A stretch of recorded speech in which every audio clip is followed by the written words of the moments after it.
ഈ അടുത്തിടെ ഞാൻ ചെയ്ത കുറേ വീഡിയോസിനകത്ത് ഞാൻ പറഞ്ഞിട്ടുണ്ടായിരുന്നു, നമ്മളൊരു ആപ്ലിക്കേഷനൊക്കെ ഇപ്പം സബ്മിറ്റ് ചെയ്യുമ്പോൾ പ്രൊസീജിയറിൻ്റെ ഭാഗമായിട്ട് പല രീതിയിലുള്ള ലെറ്റേഴ്സ് IRCC എല്ലാവർക്കും അയക്കുന്നുണ്ട് എന്നുള്ളത്. അത് നിസ്സാര കാര്യങ്ങളൊക്കെ ചൂണ്ടിക്കാണിച്ചുകൊണ്ടാണ് IRCC അങ്ങനത്തെ ലെറ്റേഴ്സ് എല്ലാ ആപ്ലിക്കൻസിനും ഇപ്പോൾ അയക്കുന്നത് എന്നുള്ളത്.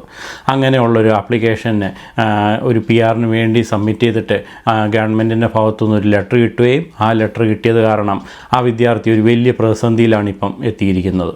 ഒന്നും ചെയ്യാൻ പറ്റാത്ത രീതിയിലുള്ളൊരു വലിയൊരു കുരുക്കാണ് ആ വ്യക്തിക്കുണ്ടായിരിക്കുന്നത്. അങ്ങനെ റീസെൻ്റായിട്ട് വന്നൊരു പ്രൊസീജിയർ ഫെയർനെസ് ലെറ്ററിനെ കുറിച്ചാണ് ഞാൻ ഈ വീഡിയോയിൽ പറയാൻ പോകുന്നത്. ഇപ്പോൾ കാനഡയിലുള്ള പലരും സ്റ്റുഡൻറ്റ് വിസയിലൊക്കെയാണ് വന്നിട്ടുള്ളത്. അങ്ങനെ സ്റ്റുഡൻറ്റ് വിസയിലൊക്കെ വന്നിട്ടുള്ള പലരും ഒരു ഏജൻസിയുടെ സഹായത്തോടു കൂടി ആണ് ആപ്ലിക്കേഷനൊക്കെ സബ്മിറ്റ് ചെയ്യുകയൊക്കെ ചെയ്തത്. അങ്ങനെ ആ ആപ്ലിക്കേഷൻ സബ്മിറ്റ് ചെയ്യുന്ന സമയത്ത് ഏജൻസി ചിലപ്പോൾ നിങ്ങളുടെ അനുവാദത്തോടു കൂടിയും അല്ലെങ്കിൽ ചിലപ്പോൾ നിങ്ങളുടെ അനുവാദം കൂടാതെയും ചിലപ്പോൾ ഒരു ചെറിയ രീതിയിലുള്ളൊരു കള്ളം ആപ്ലിക്കേഷനിൽ അവർ പറഞ്ഞിട്ടുണ്ടാവാം. അതിൻ്റെ പേരിലാണ് ഇപ്പോൾ ഈ റീസെൻ്റായിട്ട് വന്നേക്കുന്ന ലെറ്ററിനകത്ത് അത് ചൂണ്ടിക്കാട്ടുന്നത്. ഇത് വളരെ ഇമ്പോർട്ടൻ്റ് ആയിട്ടുള്ളൊരു വീഡിയോ ആണ്. അതുകൊണ്ട് ഈ വീഡിയോ അവസാനം വരെ സ്കിപ്പ് ചെയ്യാതെ കാണുക. എല്ലാവർക്കും പുതിയൊരു വീഡിയോയിലേക്ക് സ്വാഗതം.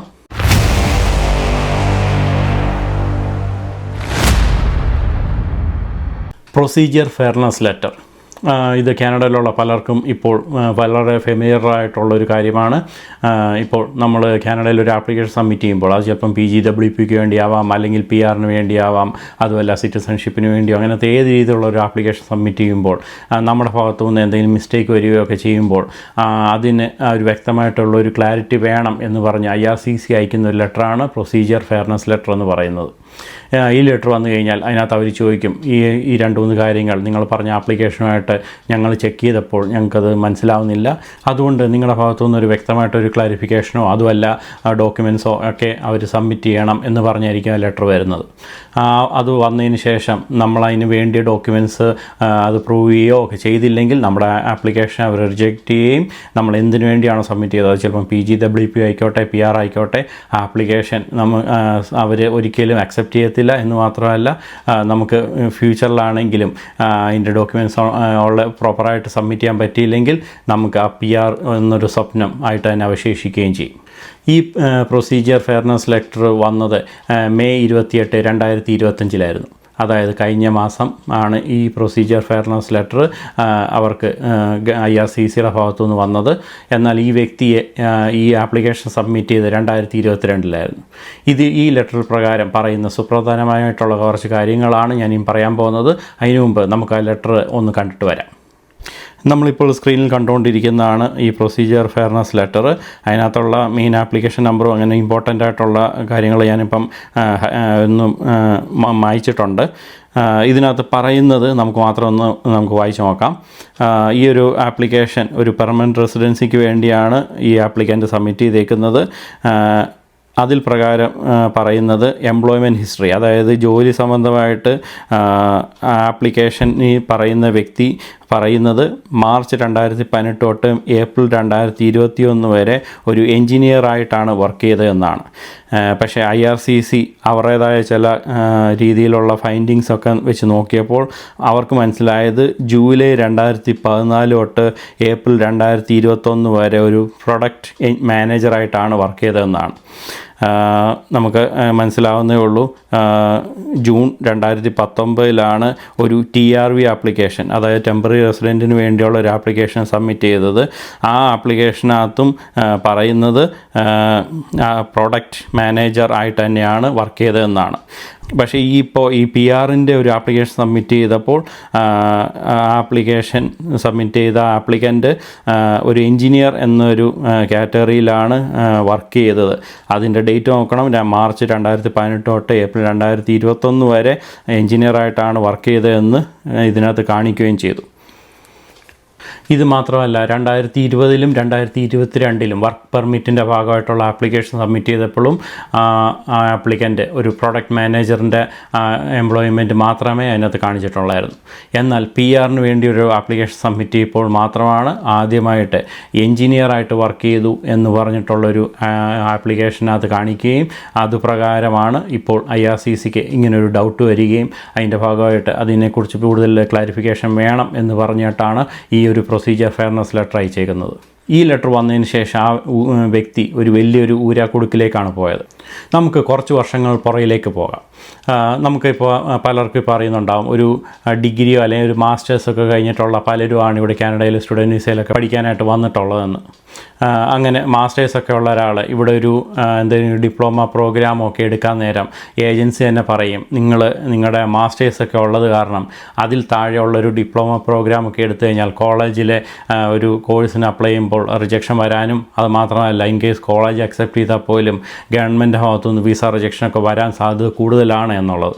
കാരണം നിങ്ങൾക്ക് ഒരു മാസ്റ്റേഴ്സ് ഉള്ളപ്പോൾ അതിൻ്റെ താഴെയുള്ളൊരു പ്രോഗ്രാം എന്തിനാണ് പഠിക്കുന്നത് എന്നുള്ളത്. എന്നാൽ പലർക്കും അറിയാം, അങ്ങനെ ഒരു ഡിപ്ലോമ പ്രോഗ്രാം എടുത്ത് കാനഡയിലേക്ക് വരുന്നത് PR സ്വപ്നം കണ്ടുകൊണ്ടാണ് എന്നുള്ളത്. അപ്പോൾ ഒരു 2 വർഷം ഇവിടെ നിൽക്കുകയും അതിനുശേഷം 3 വർഷം ഇവിടെ വർക്ക് പെർമിറ്റിലൊക്കെ നിൽക്കുന്ന സമയത്ത് PRന് അപ്ലൈ ചെയ്യാമെന്ന് കണ്ടിട്ടാണ് ഒരു ഏറ്റവും കുറഞ്ഞൊരു ഡിപ്ലോമയൊക്കെ എടുത്ത് പലരും ഇവിടെ വരുന്നത്. അങ്ങനെ ഒരു സ്റ്റുഡൻറ്റ് വിസയിൽ അപ്ലൈ ചെയ്യാൻ നേരം പലരും ചെയ്യുന്നൊരു കാര്യം എന്ന് പറയുന്നത്, അത് പ്രത്യേകിച്ച് ചിലപ്പോൾ ഏജൻസികളായിരിക്കും അങ്ങനത്തെ ബുദ്ധി ഉപദേശിച്ച് കൊടുക്കുന്നത്, നമ്മുടെ മാസ്റ്റേഴ്സ് അങ്ങ് ഒളിപ്പിച്ച് വെക്കുക എന്നുള്ള. അതായത് മാസ്റ്റേഴ്സ് പഠിച്ച കാര്യം അതിനകത്ത് ആപ്ലിക്കേഷനകത്ത് ഡിക്ലെയർ ചെയ്യാതെ ബാച്ചിലേഴ്സ് ഡിഗ്രി മാത്രമേ ഉള്ളൂ, അതുകൊണ്ട് അതിൻ്റെ ഭാഗമായിട്ട് കുറച്ചുകൂടെ ഒരു എഡ്യൂക്കേഷൻ്റെ കുറച്ചൊരു അറിവ് കൂടാനും ഒക്കെ വേണ്ടി അതിനോട് സംബന്ധമായിട്ടുള്ളൊരു ഡിപ്ലോമ പഠിക്കാനാണ് കാനഡയിലേക്ക് പോകുന്നത് എന്നൊക്കെ പറഞ്ഞിട്ട്. അതുകൊണ്ട് തന്നെ ആപ്ലിക്കേഷനകത്ത് നിങ്ങൾ മാസ്റ്റേഴ്സിന് തൊട്ടുമുമ്പോൾ, അതായത് ഡിഗ്രി വരെയുള്ള ഡീറ്റെയിൽസ് മാത്രമേ അതിനകത്ത് കൊടുക്കാറുള്ളൂ. അങ്ങനെ അത് സബ്മിറ്റ് ചെയ്യുകയും കോളേജ് അക്സെപ്റ്റ് ചെയ്യുകയും അതിനുശേഷം വിസ കിട്ടുകയൊക്കെ ചെയ്തിട്ടാണ് കാനഡയിലേക്ക് വരുന്നത്. ഒരിക്കൽ നമ്മൾ മാസ്റ്റേഴ്സ് ഒളിപ്പിച്ച് വെച്ച് കഴിഞ്ഞാൽ പിന്നീട് ഒരിക്കലും അത് റിവീൽ ചെയ്യാൻ ബുദ്ധിമുട്ടായിരിക്കും. ഇതിനു മുമ്പൊക്കെ നോക്കിക്കഴിഞ്ഞാൽ നമുക്കുള്ള ഡിഗ്രിയും പിന്നെ കാനഡയിൽ വന്ന് പഠിച്ചിട്ടുള്ള ഡിപ്ലോമ എല്ലാവരും ചേരുമ്പോൾ നമ്മുടെ പോയിൻറ്റ്സ് മീറ്റ് ആവുകയും അങ്ങനെ മീറ്റായത് കാരണം നമുക്ക് നല്ലൊരു CRS സ്കോറൊക്കെ കിട്ടുകയൊക്കെ ചെയ്യുമായിരുന്നു. അതുവഴി അവർക്ക് ഗവൺമെൻറ് നമുക്ക് ഇൻവിറ്റേഷൻ കിട്ടുകയും PR എന്നുള്ള പാത്വേ വളരെ സുഖകരവും എളുപ്പകരമായിരുന്നു. എന്നാൽ ഇപ്പോഴത്തെ റീസെൻ്റായിട്ട് കുറേ റൂൾ ചേഞ്ചുകളൊക്കെ വന്നത് കാരണം നമുക്കുള്ള ഡിഗ്രി വെച്ചിട്ടോ അല്ലെങ്കിൽ ഇവിടെ പഠിച്ച ഡിപ്ലോമ പ്രോഗ്രാം വെച്ചൊക്കെ CRS സ്കോറൊന്നും മീറ്റ് ചെയ്യാൻ പറ്റാത്ത അവസ്ഥയായി. അതുകൊണ്ട് പലരും മാസ്റ്റേഴ്സ് പഠിച്ചതൊക്കെ റിവീൽ ചെയ്താൽ മാത്രമേ കൂടുതൽ പോയിൻറ്റ്സ് കിട്ടുകയൊക്കെ ചെയ്യത്തുള്ളൂ. അതുകൊണ്ട് ഏറ്റവും ലാസ്റ്റിൽ നമ്മൾ PGWP ഒക്കെ അപ്ലൈ ചെയ്തപ്പോൾ നമ്മൾ മറച്ചു വെച്ച ആ മാസ്റ്റേഴ്സ് എന്നുള്ള ഒരു പ്രോഗ്രാമിനെ കുറിച്ച് നമുക്ക് അവസാനം PRൻ്റെ ആപ്ലിക്കേഷൻ സമയത്ത് അത് റിവീൽ ചെയ്യേണ്ട ഒരു അവസ്ഥ വന്നു. കാരണം അത് റിവീൽ ചെയ്താൽ മാത്രമേ പോയിൻറ്റ്സ് കിട്ടത്തുള്ളൂ, എന്നാൽ മാത്രമേ ഇവിടെ PR കിട്ടത്തുള്ളൂ എന്നുള്ള അവസ്ഥയായി. അത് അങ്ങനെയുള്ളൊരവസ്ഥയാണ് ഈ വ്യക്തിക്ക് ഉണ്ടായത്. അത് കാരണം അദ്ദേഹത്തിൻ്റെ PR കിട്ടാനുള്ള എന്തെങ്കിലും സാധ്യത ഉണ്ടെങ്കിൽ അത് മാക്സിമം ഉപയോഗപ്പെടുത്താൻ വേണ്ടിയാണ് അദ്ദേഹം PRൻ്റെ ആപ്ലിക്കേഷനിൽ മാത്രം ഒരു എഞ്ചിനീയറായിട്ട് വർക്ക് ചെയ്തു, അല്ലെങ്കിൽ മാസ്റ്റേഴ്സ് ഉണ്ടായ കാര്യം ആപ്ലിക്കേഷൻ സബ്മിറ്റ് ചെയ്യുകയും അതുവഴി PR കിട്ടും എന്നതേയും വിശ്വസിക്കുകയും ചെയ്തു. എന്നാൽ ഇതിന് വിപരീതമായിട്ട് ഇപ്പോൾ ഗവൺമെൻറ് ഭാഗത്തു നിന്നൊക്കെ വളരെ രീതിയിലുള്ള ഒരു ബാക്ക്ഗ്രൗണ്ട് ചെക്കിങ്ങാണ് നടക്കുന്നത്. അതായത് നമ്മൾ ഇതിനു മുമ്പ് സബ്മിറ്റ് ചെയ്തുള്ള എല്ലാ ആപ്ലിക്കേഷനും എല്ലാവരും ഒത്തു നോക്കിയിട്ട് അതിന് മാച്ച് ആവുന്നുണ്ടോ എന്ന് നോക്കിയതിന് ശേഷം മാത്രമേ അവരൊരു ഡിസിഷൻ എടുക്കത്തുള്ളൂ. അതുകൊണ്ടാണ് ഇപ്പം പലർക്കും അറിയാം PGWP ഒക്കെ കിട്ടാൻ വേണ്ടി ഒത്തിരി നേരം ഡിലേ ഉണ്ട് എന്നുള്ളത്.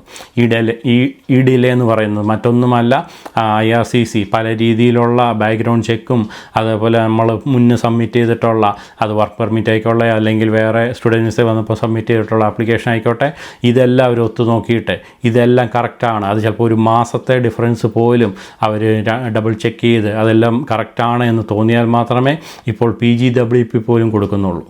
അങ്ങനെ ഇരിക്കുമ്പോഴാണ് ഈ PRന് വേണ്ടിയുള്ള ആപ്ലിക്കേഷനിൽ അവർ എത്ര വട്ടം ചെക്ക് ചെയ്യും എന്ന് നമുക്ക് ഊഹിക്കാവുന്നതേ ഉള്ളൂ. അങ്ങനെ ഒരു വലിയൊരു പണിയാണ് ഈ വ്യക്തിക്ക് ഉണ്ടായിരിക്കുന്നത്. ആ പ്രൊസീജിയർ ഫെയർനെസ് ലെറ്റർ വന്നതിന് വ്യക്തമായിട്ടുള്ളൊരു ഉത്തരം ആ വ്യക്തി കൊടുക്കാൻ പറ്റിയില്ലെങ്കിൽ തീർച്ചയായിട്ടും അദ്ദേഹത്തിൻ്റെ PR ഒരു കാരണവശാലും IRCC അക്സെപ്റ്റ് ചെയ്യത്തില്ല. മാത്രമല്ല അതിനകത്തൊരു കള്ളത്തരം കാണിച്ചു എന്ന് ഗവൺമെൻറ്റിന് ബോധ്യം വന്നു കഴിഞ്ഞാൽ അദ്ദേഹത്തിന് ഒരു 5 year ബാൻ കിട്ടാനും സാധ്യതയുണ്ട്. ഈ പ്രൊസീജിയർ ഫെയർനെസ് ലെറ്ററിനകത്ത് അവർ അവസാനമായിട്ട് പറയുന്നൊരു കാര്യമെന്ന് പറയുന്നത്, നിങ്ങൾ എല്ലാ ആപ്ലിക്കേഷനിലും, അതായത് നേരത്തെ നിങ്ങൾ സബ്മിറ്റ് ചെയ്തിട്ടുള്ള എല്ലാ ആപ്ലിക്കേഷനകത്തും നിങ്ങൾ സൈൻ ചെയ്യുന്നതിന് തൊട്ട് മുമ്പിലായിട്ട് അതിനകത്ത് പറയുന്നുണ്ടായിരുന്നു, നമ്മൾ അതിനകത്ത് പറഞ്ഞിട്ടുള്ള കാര്യങ്ങളെല്ലാം സത്യസന്ധമായിട്ടും മാത്രമല്ല അത് കറക്റ്റായിട്ടുള്ള രീതിയിലാണ് അത് സബ്മിറ്റ് ചെയ്തത്, അത് മുഴുവൻ റെസ്പോൺസിബിലിറ്റി ആ ആപ്ലിക്കേഷൻ സബ്മിറ്റ് ചെയ്ത ഒരാൾക്ക് മാത്രമായിരിക്കും എന്ന് പറഞ്ഞിട്ടാണ് നമ്മൾ ആ ആപ്ലിക്കേഷൻ സബ്മിറ്റ് ചെയ്തത് എന്നും ഈ പ്രൊസീജിയർ ഫെയർനെസ് ലെറ്ററിനകത്ത് പറയുന്നുണ്ട്.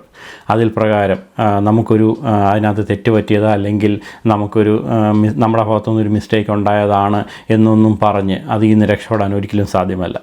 ഇങ്ങനത്തെ ഒരു ഇൻഫർമേഷൻ നിങ്ങളുമായിട്ട് ഷെയർ ചെയ്യുന്നത് ചിലപ്പോൾ നിങ്ങളിപ്പോൾ ഒരു PR-ന് വേണ്ടി ആപ്ലിക്കേഷൻ സബ്മിറ്റ് ചെയ്യുമ്പോൾ നിങ്ങൾ ഇനിയും ചിലപ്പോൾ ഒരു ഏജൻസി അപ്രോച്ച് ചെയ്യാം. അതുമല്ല നിങ്ങൾ സെൽഫാണ് ചെയ്യുന്നതെങ്കിൽ ചില സുഹൃത്തുക്കളൊക്കെ ചിലപ്പോൾ ഇങ്ങനത്തെ ചെറിയ വഴികളൊക്കെ പറഞ്ഞു തരും. ഇങ്ങനെയൊക്കെ ചെറിയ രീതിയിലൊക്കെ ഉള്ളൊരു മാറ്റങ്ങൾ വരുത്തിയാൽ നിങ്ങൾക്ക് PR കിട്ടും എന്നൊക്കെ പറഞ്ഞ് അങ്ങനെയൊക്കെ ഉള്ള രീതിയിൽ അവർ പറയുന്നതൊക്കെ വിശ്വസിച്ച് നിങ്ങൾ ചെയ്തു കഴിഞ്ഞാൽ അത് വലിയ കുഴപ്പങ്ങളിലേക്ക് പോവുകയും മാത്രമല്ല അതിൽ നിന്ന് രക്ഷപ്പെടാൻ ഒരു വഴി പോലും ഉണ്ടാകത്തില്ല. ഇപ്പോൾ ഈ പ്രൊസീജിയർ ഫെയർനെസ് ലെറ്റർ വന്ന ആ വ്യക്തിക്ക് ഇതിൽ നിന്ന് രക്ഷപ്പെടാനായിട്ട് എൻ്റെ അറിവിലോ അല്ലെങ്കിൽ ഞാൻ പലരോടും ഡിസ്കസ് ചെയ്തപ്പോൾ അവരൊന്നും ഇതിനൊരു പോംവഴിയേ ഇല്ല. കാരണം ആപ്ലിക്കേഷൻ എല്ലാം സബ്മിറ്റ് ചെയ്ത ആളുടെ മാത്രം ഉത്തരവാദിത്വത്തിലാണ്.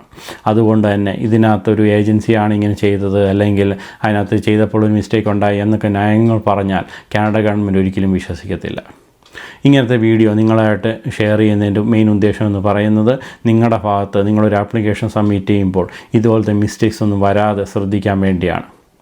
ഈ വീഡിയോ പലർക്കും ഉപകാരപ്പെട്ടു എന്ന് ഞാൻ വിശ്വസിക്കുന്നു. പുതിയൊരു വീഡിയോ ആയിട്ട് കാണുന്നിടം വരെ it's me AJ signing off. By.